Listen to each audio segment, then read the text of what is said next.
ये हम हैं, ये हमारा रावण है और यहाँ पे कन्वर्जन रिएक्शन का ज्ञान बांटा जा रहा है। आपको पता है कि रावण जो है वो महाज्ञानी था, बहुत शक्तिशाली था। रावण को ये ज्ञान और ये शक्ति दोनों ही तपस्या द्वारा प्राप्त हुई। रावण ने जब ब्रह्मा जी की तपस्या की तो तपस्या से प्रसन्न होकर ब्रह्मा जी ने वरदान मांगने को कहा। तो रावण ने वरदान स्वरूप मांगा कि मेरी मृत्यु कभी ना हो, मैं सदैव अमर रहूं। तो ब्रह्मा जी ने कहा, नाना पुत्र, ऐसा नहीं हो सकता। इस धरती पे जिसने जन्म लिया है उसकी मृत्यु निश्चित है, अतः आप कोई दूसरा वरदान मांगे। तो रावण ने फिर वरदान स्वरूप मांगा कि अगर मैं युद्ध में जाऊं और युद्ध में अगर मेरा ये सिर कट जाए तो मैं नया सिर बना लूं, अगर हाथ कट जाए तो मैं नया हाथ बना लूं, अगर पैर कट जाए तो मैं नया पैर बना लूं, और अगर ये धड़ कट जाए तो मैं नया धड़ बना लूं। तो ब्रह्मा जी ने कहा कि मैं ये वरदान तुम्हें दे तो दूं, लेकिन इसके लिए जितने ज्ञान की जरूरत है उस ज्ञान को भरने के लिए तुम्हें कम से कम 10 सिर की जरूरत पड़ेगी। क्या तुम्हें अपने 10 सिर मंजूर हैं? तो रावण ने कहा मंजूर है। तो ब्रह्मा जी ने फटाफट रावण के 10 सिर बना दिए और पूरी की पूरी बॉडी जो है वो ऑर्गेनिक कंपाउंड से निर्मित कर दी। रावण का ये वाला सिर जो है वो एल्केन से बना था, ये वाला एल्कीन से, ये वाला अल्काइन से, ये वाला अल्काइल हैलाइड से, ये वाला अल्कोहल से, ये वाला अल्डिहाइड से, ये वाला कीटोन से, ये वाला कार्बोक्सिलिक एसिड से, ये वाला अमाइन से, ये वाला थायो अल्कोहल से। रावण के दिल में ईथर था। रावण का ये भुजा का ये पार्ट जो है वो एल्काइल साइनाइड से बना था, ये वाला पार्ट आइसोसाइनाइड से बना था, ये वाला पार्ट नाइट्रोएल्केन से बना था, ये वाला पार्ट जो है वो एल्काइल नाइट्राइड से बना था। रावण का ये जो घाघरे वाला पार्ट है ये बेंजीन से बना था। रावण की जंघा जो है वो एसिड हैलाइड से बनी थी।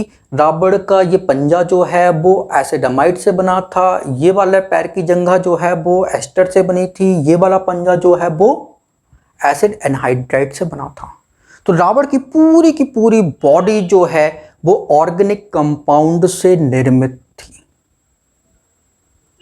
और कन्वर्जन का पूरा ज्ञान जो है ब्रह्मा जी ने इन 10 सिरों में भर दिया था। अब रावण के 10 सिर थे तो 10 डिमांड थी, 10 सोच थी, जिससे रावण जो है बहुत परेशान रहने लगा। तो फिर रावण ने भगवान धन्वंतरी की तपस्या की। भगवान धन्वंतरी तपस्या से प्रसन्न हो गए। तो रावण ने वरदान में मांगा कि मेरा ये जो 10 सिरों में दिमाग है, 10 सिर में ये पूरी इंफॉर्मेशन है कन्वर्जन की, वो सारी की सारी एक जगह एकत्रित हो जाए। तो भगवान धन्वंतरी ने कहा ठीक है, कर दूंगा, कहाँ करना है? तो रावण ने कहा मेरी ये गुद्दी है, ये जो टुंडी है, इसमें एकत्र कर दीजिए। तो भगवान धन्वंतरी ने कन्वर्जन का सारा ज्ञान जो है वो इस टुंडी में जो है वो भर दिया।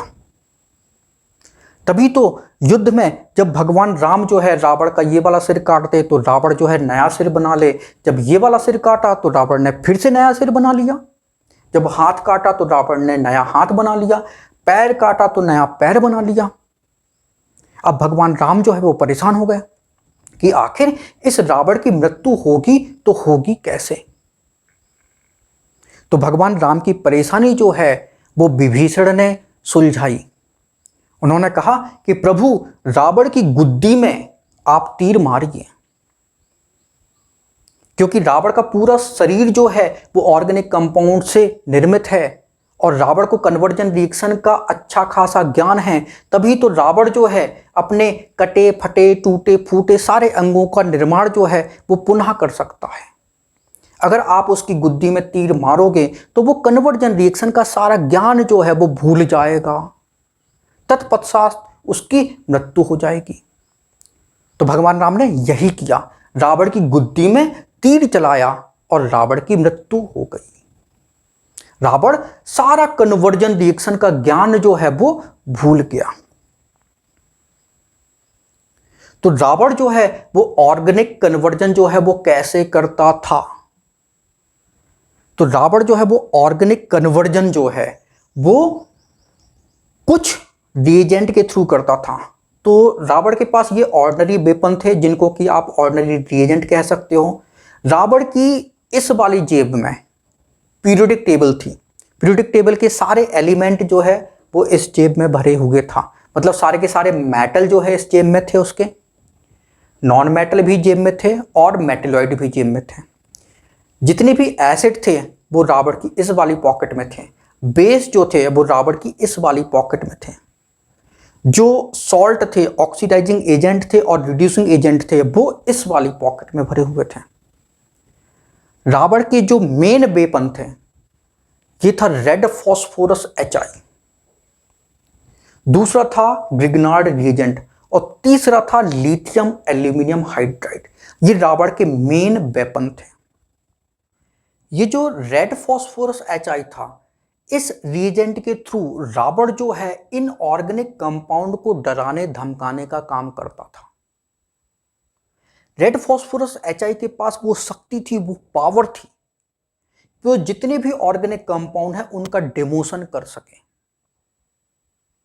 रेड फॉस्फोरस HI जो है अगर इस थायो अल्कोहल के कांटेक्ट में आए तो वो एल्केन में कन्वर्ट कर देता था। अगर ये अमाइन के कांटेक्ट में आए तो अमाइन को एल्केन में कन्वर्ट कर देता था। अगर ये कार्बोक्सिलिक एसिड के कांटेक्ट में आए तो एल्केन में कन्वर्ट कर देता था। मतलब जितने भी ऑर्गेनिक कंपाउंड थे वो सारे के सारे ऑर्गेनिक कंपाउंड को एल्केन में कन्वर्ट कर देता था। तो रेड फॉस्फोरस HI के पास वो पावर थी जो कि सारे ऑर्गेनिक कंपाउंड को रिड्यूस करके क्या बनाता था, एल्केन बना देता था। मतलब सारे ऑर्गेनिक कंपाउंड का डिमोशन कर देता था। तो रावण जो है इस रिएजेंट का यूज जो है वो बाकी ऑर्गेनिक कंपाउंड को डराने धमकाने में करता था। जो RMGX जो ग्रिग्नार्ड रिएजेंट था, ये बहुत इंपॉर्टेंट रिएजेंट है। इस रिएजेंट के पास वो क्षमता थी, वो पावर थी, जिसके कारण वो सारे के सारे ऑर्गेनिक कंपाउंड को निर्मित कर सके। तो ये जो हमारा ग्रिग्नार्ड रिएजेंट है ये अकेला ही रावण की पूरी बॉडी जो है वो दोबारा बना सकता था। और थर्ड जो रिएजेंट है लिथियम एल्यूमिनियम हाइड्राइड, ये एक अप्सरा थी। एक अप्सरा की भांति लिथियम एल्यूमिनियम हाइड्राइड को रावण जो है वो अपने दिल में रखता था। और रावण के दिल में क्या भरा हुआ है, ईथर भरा हुआ है। क्योंकि ये जो अप्सरा जो लिपस्टिक लगाती थी वो लिपस्टिक जो है वो ईथर में कभी नहीं सूखती थी। और इस लिथियम एल्यूमिनियम हाइड्राइड का उपयोग जो है वो रावण दारू बनाने में करता था। क्योंकि रावण को दारू पीने का शौक था। रावण जो है वो एल्कोहलिक था, उसको दारू पीने का बहुत शौक था। तो इस वाले कंपार्टमेंट में रावण की दारू भरी रहती थी और दारू का लेवल जो है वो कभी कम ना हो। तो बीच बीच में ऑटोमेटिक तौर पे ये लिथियम एल्यूमिनियम हाइड्राइड जो है वो बाहर निकल के इस एल्डिहाइड, इस कीटोन, इस कार्बोक्सिलिक एसिड को किस करके क्या कर देता था, एल्कोहल में कन्वर्ट कर देता था। ये जो हमारा ये एसिड क्लोराइड है, ये हमारा एस्टर है, ये हमारा एसिड एनहाइड्राइड है, इसको किस करके किस में कन्वर्ट कर देता था, एल्कोहल में कन्वर्ट कर देता था। तो ऐसा ऑर्गेनिक कंपाउंड जिसमें कार्बन हो, हाइड्रोजन हो, ऑक्सीजन हो, लिथियम एल्यूमिनियम हाइड्राइड उसको एल्कोहल में कन्वर्ट कर देती थी। ये हमारा एल्डिहाइड है, ये हमारा कीटोन है, ये हमारा कार्बोक्सिलिक एसिड है, ये हमारा एसिड क्लोराइड है, ये हमारा एस्टर है, ये हमारा एसिड एनहाइड्राइड है। इसमें कार्बन है, हाइड्रोजन है, ऑक्सीजन है, इसलिए ये कंपाउंड जो है वो एल्कोहल में तुरंत ही कन्वर्ट हो जाते थे। और ऐसे कंपाउंड जिनमें नाइट्रोजन था, जैसे कि ये हमारा नाइट्रोएल्केन है, ये हमारा एल्काइल नाइट्राइट है, ये हमारा एल्काइल साइनाइड है, ये हमारा आइसोसाइनाइड है, ये हमारा अमाइड है। अगर लिथियम एल्यूमिनियम हाइड्राइड जो है इनके कांटेक्ट में आए तो क्या बनता था, अमाइन बनता था। तो राबर की पूरी बॉडी जो है वो ऑर्गेनिक कंपाउंड से बनी थी। कन्वर्जन रिएक्शन के लिए जो रिएजेंट चाहिए होते हैं वो राबर जो है वो हमेशा अपनी पॉकेट में लेके चलता था। तो राबर जो है वो एक चलता फिरता ऑर्गेनिक केमिस्ट्री था, एक चलती फिरती ऑर्गेनिक केमिस्ट्री थी। इसके बाद ये हमारा कन्वर्जन का फ्लो चार्ट है। तो ये फ्लो चार्ट स्टार्ट होता है हाइड्रोकार्बन से। तो हाइड्रोकार्बन में आपका आता है एल्केन, एल्कीन, एल्काइन। तो एल्केन, एल्कीन, एल्काइन ये तो आप 11th क्लास में पढ़ चुके हो। तो एल्केन, एल्कीन, एल्काइन से हम बनाते हैं एल्काइल हैलाइड। एल्काइल हैलाइड से हम बनाते हैं एल्कोहल, एल्कोहल से बनाते हैं एल्डिहाइड। अगर आपका एल्कोहल 1 डिग्री है तो बनेगा एल्डिहाइड, अगर 2 डिग्री एल्कोहल है तो बनता है कीटोन। एल्डिहाइड को हम कन्वर्ट करते हैं कार्बोक्सिलिक एसिड में, और कार्बोक्सिलिक एसिड से हम बना सकते हैं एसिड हैलाइड, हम बना सकते हैं एस्टर, हम बना सकते हैं एसिडामाइड, और हम बना सकते हैं एसिड एनहाइड्राइड। आप ये देख रहे हो कि यहाँ पे नंबर लिखा हुआ 1 2 3 4 5 6 7 8 9 10। तो नंबर जो है वो रिएजेंट को रिप्रेजेंट कर रहा है। जैसे यहाँ पे एल्केन से एल्काइल हैलाइड बनाना है तो नंबर 1, तो नंबर 1 में रिएजेंट जो है वो हेलोजन है। तो आपका हेलोजन क्लोरीन हो सकता है या ब्रोमीन हो सकता है। तो या तो हम एल्केन की रिएक्शन क्लोरीन से कराएं या एल्केन की रिएक्शन ब्रोमीन से कराएं तो हमारा एल्काइल हैलाइड बनता है। हम यहाँ पे हेलोजन जो है वो फ्लोरीन एंड आयोडीन नहीं ले सकते। रीज़न ये है कि फ्लोरीन एल्केन के साथ एक्सप्लोसिवली रिएक्ट करता है और आयोडीन की एल्केन के साथ रिएक्शन जो है वो रिवर्सिबल होती है। इस कारण हम एल्केन का डायरेक्ट फ्लोरिनेशन एंड आयोडीनेशन नहीं कराते। अगर हमें एल्कीन को एल्काइल हैलाइड में कन्वर्ट करना है तो सेकेंड रिएजेंट जो है वो हमारा एक हेलोजन एसिड है। ठीक है, आप यहाँ पे HCl, HBr, HI तीनों में से कोई भी एसिड जो है वो आप यूज कर सकते हो। एल्काइन से अगर हमें एल्काइल हैलाइड बनाना है तो सबसे पहले हम एल्काइन को कन्वर्ट करेंगे एल्कीन में। इसके लिए हमें लिंडलार कैटलिस्ट यूज़ करना होगा। ये पार्शियल हाइड्रोजनेशन के थ्रू जो है एल्काइन जो है वो एल्कीन में कन्वर्ट हो जाता है, और फिर एल्कीन से एल्काइल हैलाइड बनाना है तो हमें हेलोजन एसिड की ज़रूरत पड़ेगी, और हेलोजन एसिड आपका HCl, HBr, HI हो सकता है। यहाँ पे हम HF का यूज़ नहीं करते। रीज़न ये है कि HF की बॉन्ड डिसोसिएशन एनर्जी ज़्यादा होती है, इस कारण इसका एडिशन जो है वो एल्कीन पे नहीं होता। फिर एल्काइल हैलाइड से हमें बनाना है एल्कोहल। तो हमारा फोर्थ रिएजेंट जो है वो एक्वस पोटेशियम हाइड्रोक्साइड है। यहाँ पे आप पोटेशियम हाइड्रोक्साइड की जगह एक्वस सोडियम हाइड्रोक्साइड भी यूज कर सकते हो। ठीक है ना, तो दोनों में से कोई भी एक रिएजेंट यूज कर सकते हो। तो हमारा एल्काइल हैलाइड जो है वो एल्कोहल में कन्वर्ट हो जाएगा। एल्कोहल से हमें एल्डिहाइड बनाना है तो 5th नंबर का रिएजेंट है कॉपर। 300 डिग्री सेल्सियस में हम हीट करते हैं तो एल्कोहल जो है हमारा एल्डिहाइड बनता है। अगर ये 2 डिग्री एल्कोहल है तो कॉपर 300 डिग्री सेल्सियस में हीट करोगे तो हमारा कीटोन बन जाएगा। फिर हमें एल्डिहाइड से कार्बोक्सिलिक एसिड बनाना है तो हमें यहाँ पे ऑक्सीडाइजिंग एजेंट की ज़रूरत पड़ेगी। तो यहाँ पे स्ट्रॉन्ग ऑक्सीडाइजिंग एजेंट आप ले सकते हो पोटेशियम परमैंगनेट एसिडिक मीडियम में, पोटेशियम डाइक्रोमेट एसिडिक मीडियम में, पोटेशियम परमैंगनेट आप बेसिक मीडियम में भी ले सकते हो, और यहाँ पे आप वीक ऑक्सीडाइजिंग एजेंट भी ले सकते हो जैसे कि PCC, PDC, Johns reagent, Collins reagent, DMSO। ठीक है, तो आपका कोई भी ऑक्सीडाइजिंग एजेंट चाहे वो स्ट्रॉन्ग हो या वीक हो, एल्डिहाइड को कार्बोक्सिलिक एसिड में कन्वर्ट कर देता है। अब हमें कार्बोक्सिलिक एसिड से ये कार्बोक्सिलिक एसिड के डेरिवेटिव्स बनाने हैं। ठीक है, आपको अगर एसिड क्लोराइड बनाना है तो कार्बोक्सिलिक एसिड की रिएक्शन या तो आप PCl3 से कराओ या फिर PCl5 से कराओ या फिर थायोनाइल क्लोराइड SOCl2 से रिएक्शन कराओ, तो हमारा कार्बोक्सिलिक एसिड जो है वो एसिड क्लोराइड में कन्वर्ट हो जाता है। अगर कार्बोक्सिलिक एसिड से हमें एस्टर बनाना है तो हमारा 8th नंबर का रिएजेंट है एल्कोहल। तो कार्बोक्सिलिक एसिड की रिएक्शन एल्कोहल से कराते हैं और कॉन्सनट्रेटेड H2SO4 डाल के हीट करते हैं तो हमारा एस्टर बन जाता है। कार्बोक्सिलिक एसिड की रिएक्शन अमोनिया से कराते हैं, हीट करते हैं तो हमारा एसिडामाइड बन जाता है। और कार्बोक्सिलिक एसिड को अगर हम हीट करते हैं P2O5 में तो कार्बोक्सिलिक एसिड के 2 मोल से हमारा 1 मोल एसिड एनहाइड्राइड बनता है और वाटर जो है वो निकल जाता है। तो ये तो हमारी फॉरवर्ड रिएक्शन का फ्लो चार्ट हो गया। फिर ये हमारी बैकवर्ड रिएक्शन का फ्लो चार्ट है। तो बैकवर्ड रिएक्शन का फ्लो चार्ट स्टार्ट होता है कार्बोक्सिलिक एसिड डेरिवेटिव से।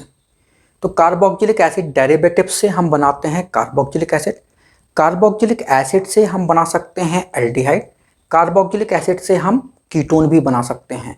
तो कार्बोक्जिलिक एसिड से कीटोन बनाना आसान होता है, जबकि इसकी फॉरवर्ड रिएक्शन मतलब कीटोन से कार्बोक्जिलिक एसिड बनाना जो है वो कठिन है। ठीक है, फिर हम एल्डिहाइड से बना सकते हैं एल्कोहल, एल्कोहल से बना सकते हैं एल्काइल हैलाइड, एल्काइल हैलाइड से हम बना सकते हैं एल्केन, एल्काइल हैलाइड से हम एल्कीन भी बना सकते हैं और एल्काइल हैलाइड की हेल्प से हम एल्काइन भी बना सकते हैं। तो ये नंबर देख रहे हो आप 1 2 3 4 5 6 7 8 9 और 10। तो ये यहाँ पे रिएजेंट लिखे हुए हैं। तो जो हमारे कार्बोक्जिलिक एसिड डेरिवेटिव्स हैं, तो कार्बोक्जिलिक एसिड डेरिवेटिव्स का आप हाइड्रोलिसिस करोगे तो आपका कार्बोक्जिलिक एसिड जो है वो बन जाता है। अब हाइड्रोलिसिस चाहे आप एसिडिक मीडियम में करो या बेसिक मीडियम में करो, कोई फर्क नहीं पड़ता।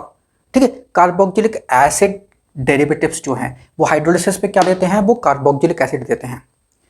कार्बोक्जिलिक एसिड को अगर आप हीट करते हो MnO में 300 डिग्री सेल्सियस पे, तो आपका बनता है एल्डिहाइड और आपका बनता है कीटोन।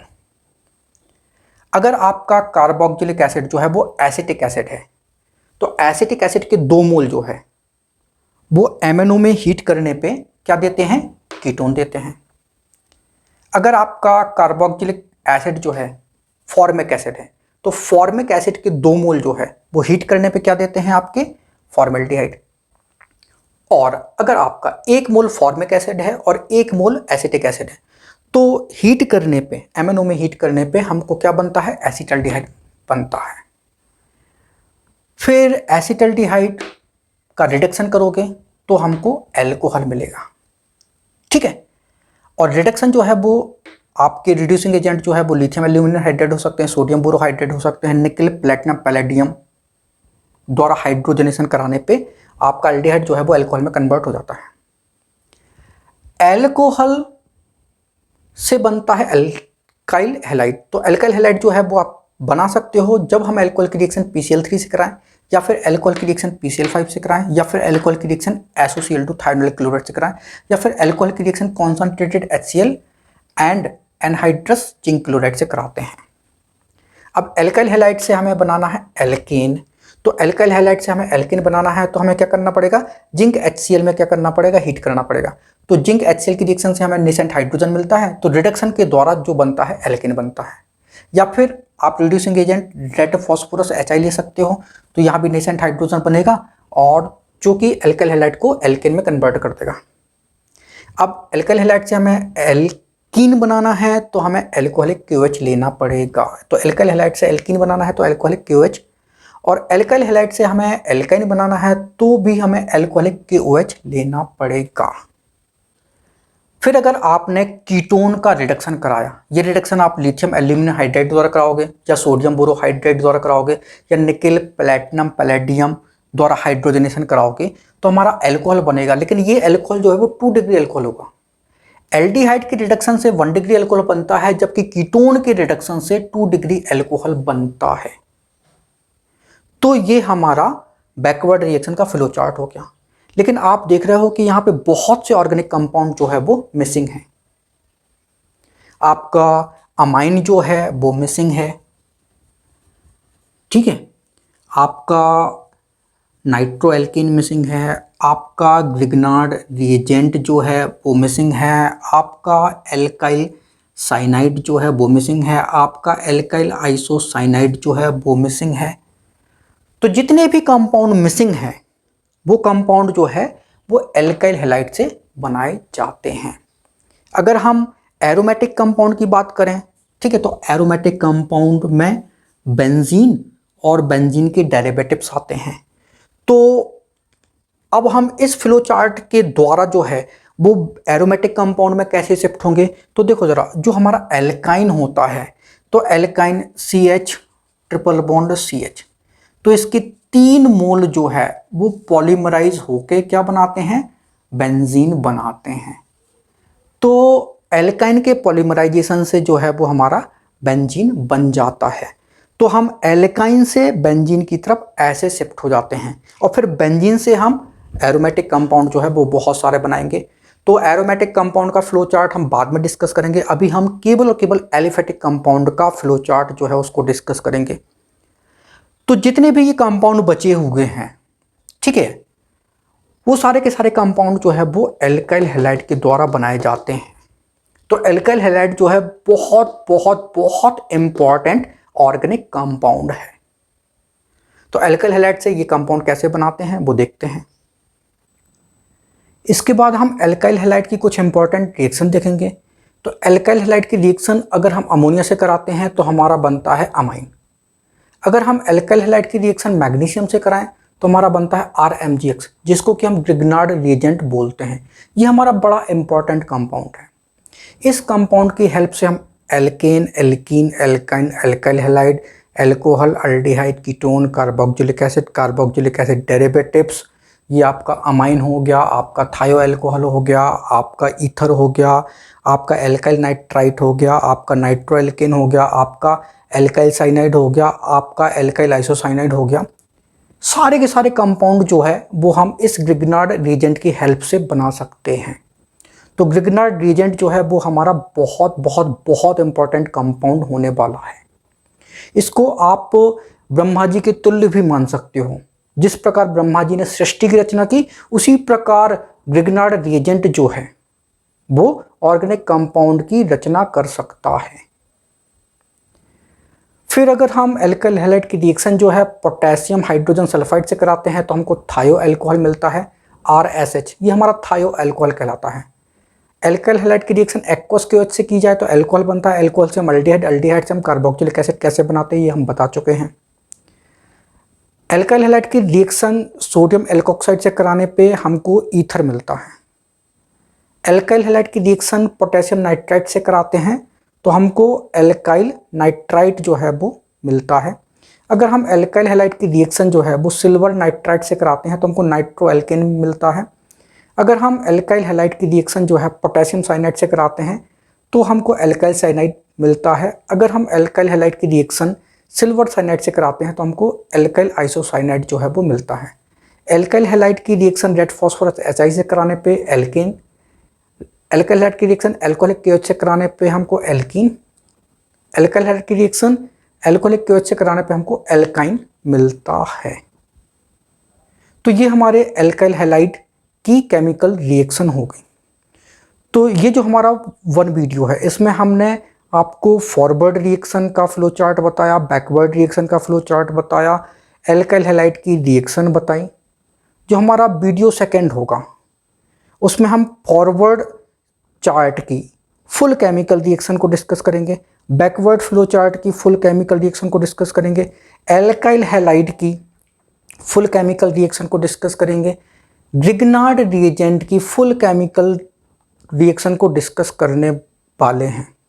तो आप प्लीज़ वो वीडियो ज़रूर देखें। ये वीडियो आपको प्लेलिस्ट में मिल जाएंगे और प्लेलिस्ट का नाम होगा रावण कन्वर्जन। तो सारी की सारी ऑर्गेनिक केमिस्ट्री जो है वो हम इसी तरीके से 1 by 1 जो है वो डिस्कस करने वाले हैं। Thank you so much for watching this video. अगर वीडियो अच्छा लगा तो उसको लाइक करें, उसको शेयर करें। अगर आपने हमारे चैनल को अभी तक सब्सक्राइब नहीं किया तो प्लीज़ उसको सब्सक्राइब करें। Thank you once again for watching this video.